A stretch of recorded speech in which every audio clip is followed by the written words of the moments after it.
القصة اللي معانا لرجل وهنفترض إنه اسمه زياد. صاحب القصة بيقول: أنا زياد، رجل يتيم الأب والأم ومليش أي حد. قصتي بدأت من 30 سنة. في يوم من الأيام قررت إني أكمل نص ديني وأتجوز واستقر بقى بحياتي وأكون عيلة وأسرة. عجبتني بنت وكان معروف عنها إن البنت دي محترمة وطيبة وبنت حلال. رحت وتقدمت لها وأهلها وافقوا عليا.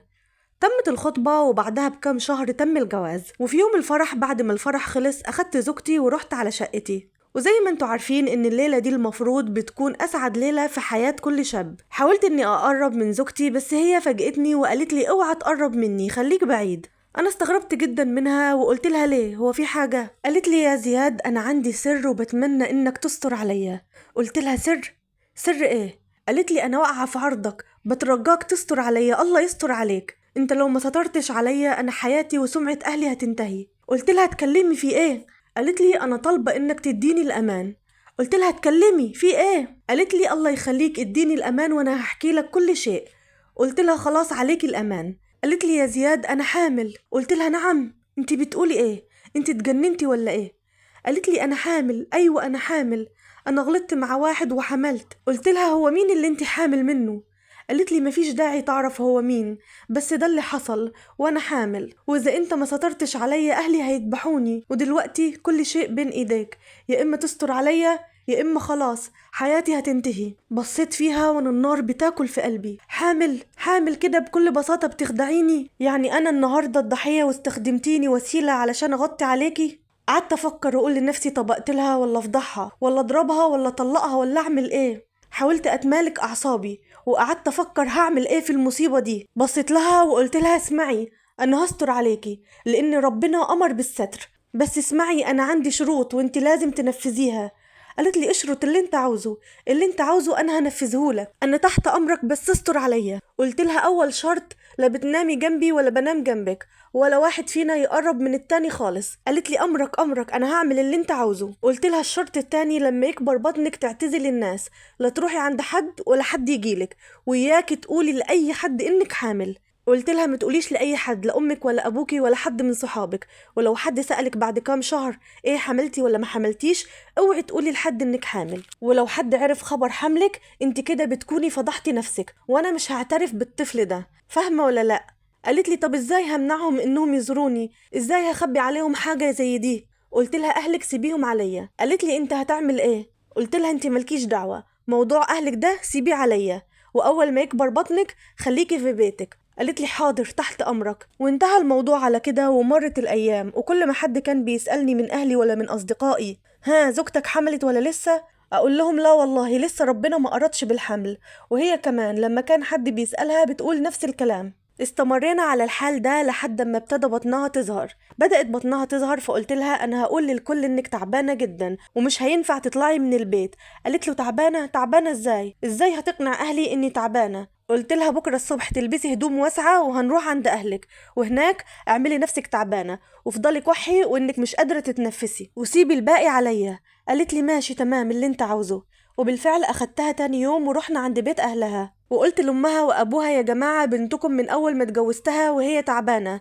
قالوا لي: ازاي بنتنا تعبانة؟ بنتنا ما فيهاش أي شيء. قلت لهم: لا والله، من أول الجواز وهي تعبانة، وواضح إن عندها مرض، وأتمنى إنه ما يكونش حاجة خطيرة. قالوا لي: في إيه؟ بنتنا مالها؟ طمنا. قلت لهم: خلاص، بكرة هاخدها عند الدكتور وبإذن الله خير. وأخدت زوجتي وروحنا. وتاني يوم على المغرب كده أخدت بعضي ورحت عند بيت أهلها، على أساس يعني إننا رحنا كشفنا ولسه راجعين من عند الدكتور. قلت لأبوها وأمها: بنتكم كويسة الحمد لله، بس لازم تقعد في البيت، ما تشوفش حد ولا حد يشوفها، ولازم تقعد في فترة حجر لمدة 5 شهور. قالوا لي: ليه، في ايه؟ و5 شهور كتير، معقول تقعد الفترة دي كلها لا تشوفنا ولا نشوفها؟ قلت لهم: هو ده اللي قاله الدكتور، ولو انتوا بتخافوا على مصلحة بنتكم لازم تسيبوها 5 شهور في الحجر، وانا هطمنكم عليها اول باول، وما تخافوش عليها ابدا، انا هاخد بالي منها. قالوا: بس 5 شهور كتير. قلت له: يا عمي، احنا لازم ننفذ كلام الدكتور وما تشغلوش بالكم بأي شيء، انا هطمنكم. قالوا لي: خلاص، مفيش شيء بإيدينا،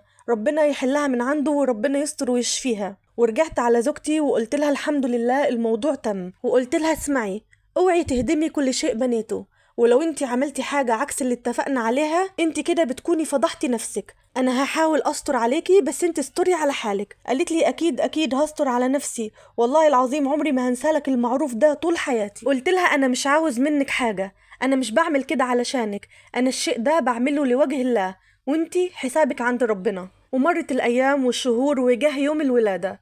في اليوم ده جت لعندي وقالت لي الحقني يا زياد انا بولد. قلت لها صرفي حالك، انا مش هوديكي في اي مكان، اولدي في البيت. وبالفعل ولدت في البيت وجابت ولد، وسبتها يومين. وخلال اليومين دول انا كنت براقب المسجد اللي كان في المنطقة عندنا. المسجد ده بيتجمعوا فيه كل رجالة الحي علشان يصلوا. قعدت اراقب الوضع لحد ما انتهزت الوقت المناسب علشان انفذ الخطة اللي في بالي. رحت عند زوجتي واخدت منها الولد.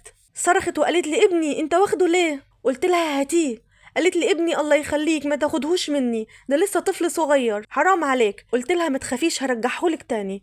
قالت له طب فين هتاخده؟ قلت لها انا بقولك ما تخافيش هرجعهولك وهيفضل معاكي طول العمر. ودتني الولد وطلعت من البيت وانا بحاول محدش يشوفني. الوقت كان الفجر، وانا لما اتاكدت ان كل الناس دخلوا المسجد وبداوا صلاه اخدت الولد وحطيته جنب باب المسجد ودخلت اصلي معاهم. ولما خلصت الصلاه سمعت صوت الناس بتتكلم بره المسجد وكلهم بيقولوا في طفل محطوط جنب باب المسجد، يا ناس ابني مين ده؟ فانا دخلت بينهم على اساس اني مستغرب وقعدت اقول لا حول ولا قوه الا بالله، حسبي الله ونعم الوكيل.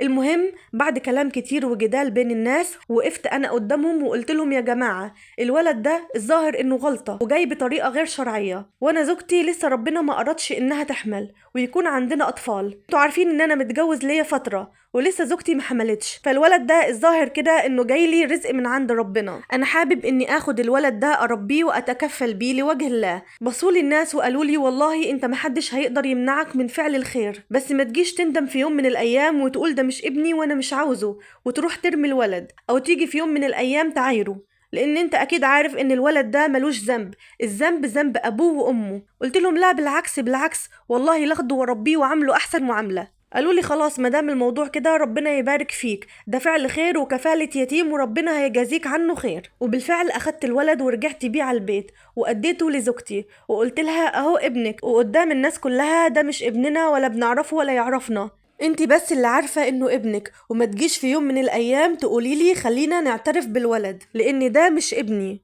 قالت لي ربنا يستر عليك زي ما سترت عليا، والله ما هنسالك المعروف ده طول حياتي. قلت لها انا مش عاوز منك اي شيء، خلصي فترة نفاسك وبعدها هوديكي عند اهلك. وبالفعل خلصت فترة النفاس ورحنا عند اهلها. قلت لهم يا جماعة الحمد لله بنتكم اتعافت والدكتور قال خلاص تقدر ترجع لحياتها الطبيعية، تقدروا تزوروها وتزوركم وكل شيء تمام. سبتها عند أهلها يومين، وبعد اليومين دول رجعتها على البيت. قلت لها شوفي يا بنت الناس اهو ابنك معاكي خلي بالك منه وانا خلاص همشي. قالت لي رايح فين؟